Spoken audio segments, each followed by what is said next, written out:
Well, at this hour, Occupy supporters all the way from New York to Los Angeles, well, they're making a good shot at trying to occupy the entire nation.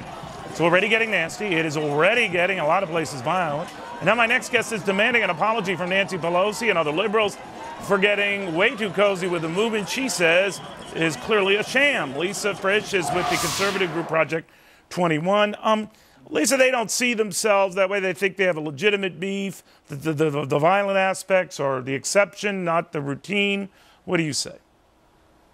I say that they owe this country an apology for coming out and representing the lowest common denominator of society, Neil, defecating on public property, urinating on people, showing wrath, vandalism, and disrespect for America at large. These people don't care about America like the Tea Partiers did. These people aren't for liberty and for justice. They are out for themselves. And as a matter of fact, stifling capitalism, preventing the people who do have jobs from going to work so they can pay for all their social programs. Now, there are many who argue, by the way, that these are the exceptions. Again, not the rule.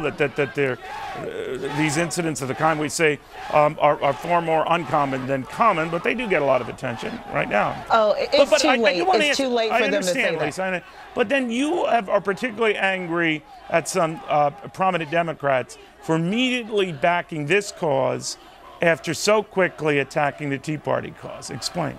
I'm angry at those Democrats for sure. I'm angry at Nancy Pelosi and David Axelrod coming out and saying, equating Tea Partiers to terrorists, saying that they were racist, affiliating them with the Ku Klux Klan. When people have seen with thine own eyes these demonstrators come out and hurl racial epithets, have been just degrading to the human race. But I'm mad at Democrat number one, and that's our president, for not coming out and taking a stand and calling these people to order and to civility and saying, if he really does believe that this is the country where his story where his story would nowhere else be possible, then this is not the America that made that story of his possible, and he should come out and take a stand. After all, they are supporting him and supporting his class warfare policies, are they not?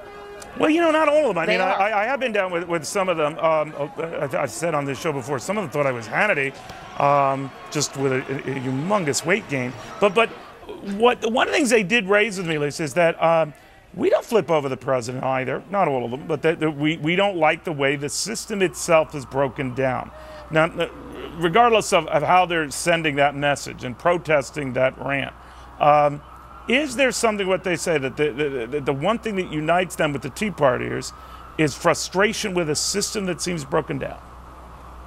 The Tea Partiers were frustrated with the system that was broken down. However, they protested in many similarities. People don't want it to acknowledge this, but in many similarities as the civil rights movement. They protested in peace, they protested in civility, and they translated protest into power, not by being violent and disrespectful and blocking people's way and stepping on the little guy. They did it in a way that was organized, that was civil, and that addressed the real problems. I haven't heard one thing that any of these Occupy protesters, what is it that they're really after? They're not there for the little guy. As a matter of fact, so many street vendors in New York have actually lost business and lost money these last few months as they take up all of this space for what? So they can pinch tents and smoke pot together and stand around and just and be disgusting. That is not standing up